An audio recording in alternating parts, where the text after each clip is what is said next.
সববারের সরস্বতী পুজোর থেকে এবারের সরস্বতী পুজোটা একটু ভিন্ন কেটেছে। হ্যালো এভরিওয়ান, আশা করি সবাই অনেক ভালো আছেন। আমার নতুন আরেকটি ব্লগে সবাইকে স্বাগতম।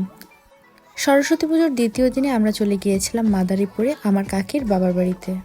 কাকির বাবার বাড়ি মানে হলো আরেকটা মামা বাড়ি, আর মামার বাড়িতে আদর আপ্যায়নের তো শেষ নেই। আমরা মামির হাতের চা মোয়ামুড়ি খেয়ে পুজোয় যাওয়ার জন্য তৈরি হচ্ছিলাম, কারণ অনেক বছর পরে মাদারীপুরে সরস্বতী পূজা দেখতে আসা। এর আগে ছোটবেলায় কাকির সাথে বেশ কয়েকবার আমি এখানে সরস্বতী পূজা এসেছিলাম, তবে বড় হওয়ার পরে আর আসা হয়নি। তাই কাকির কাছে আমরা সবাই মিলে বায়না করলাম বোনেরা যে কাকি চলো এবার আমরা মাদারীপুরে সরস্বতী পুজো দেখতে যাই। এখানে সরস্বতী পূজার আয়োজন অনেক বড়ভাবে করা হয়। অন্যান্য জেলা কিংবা বিভাগ থেকেও বহু মানুষ এখানে পুজো দেখতে আসে। মাদারীপুরের পূজার বিশেষ আয়োজনের মধ্যে ওদের লাইটিং সিস্টেম হচ্ছে অন্যতম। এটা হলো ফ্রেন্ডস ক্লাবের পুজো, আর ফ্রেন্ডস ক্লাবের পুজোটাই নাকি সব থেকে বড় পুজো এখানে প্রত্যেকটা পুজোর ডেকোরেশনই অনেক সুন্দর ছিল, তবে এই ছাতা থিমটা আমার বেশ ভালো লেগেছে।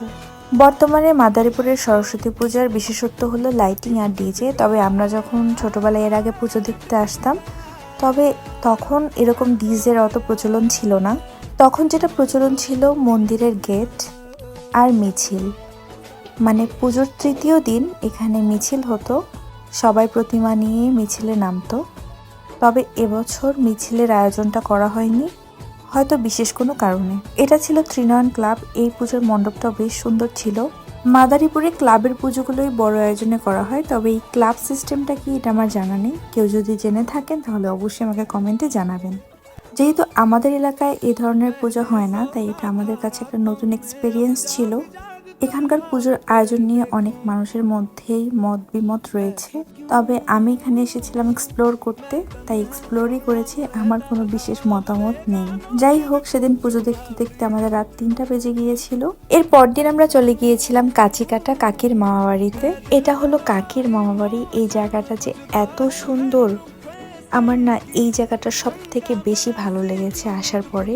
এটা হলো ওই বাড়ির দুর্গা মন্দির। দুর্গা মন্দিরটা বেশ সুন্দর ছিল, আর এই এলাকাতে পানের বরজ আছে, তাই আমরা এসে দেখি যে এখানে সবাই মিলে পান গোছাচ্ছিল। এই জায়গাটা যে কি সুন্দর। এই জায়গাটা না আমার মেজো পিসি বাড়ির মতো লেগেছে আমার কাছে, কারণ আমার মেজো পিসির বাড়ির অঞ্চলে পানের বরজ রয়েছে। আমি যেহেতু প্রকৃতি প্রেমী, তাই আমার এসব জায়গা বেশ ভালো লাগে। কাকির মামা বাড়ির পাশে রয়েছে আরো একটা মন্দির, সম্ভবত এটা গৌরাঙ্গ মহাপ্রভুর মন্দির। শুনেছি এই মন্দিরটা বেশ জাগ্রত। মন্দিরের আশেপাশেটা এত সুন্দর, এত গাছপালা, আমার খুব ভালো লাগছিল। আমি কাকিকে বলছিলাম, কাকি তোমার মামা বাড়িতে এসেই বেশি ভালো লেগেছে আমাদের। আমার জীবনের সব থেকে বড় একটা আফসোস হলো আমাদের নিজেদের কোনো গ্রামের বাড়ি নেই। এরপর আমরা চলে গিয়েছিলাম বড়ই বাগানে। বড়ই বাগান আমি আমার জীবনে প্রথম দেখেছি, আমার তো খুব ভালো লেগেছে। আর এটা হলো মাদারীপুরের বিখ্যাত সন্দেশ।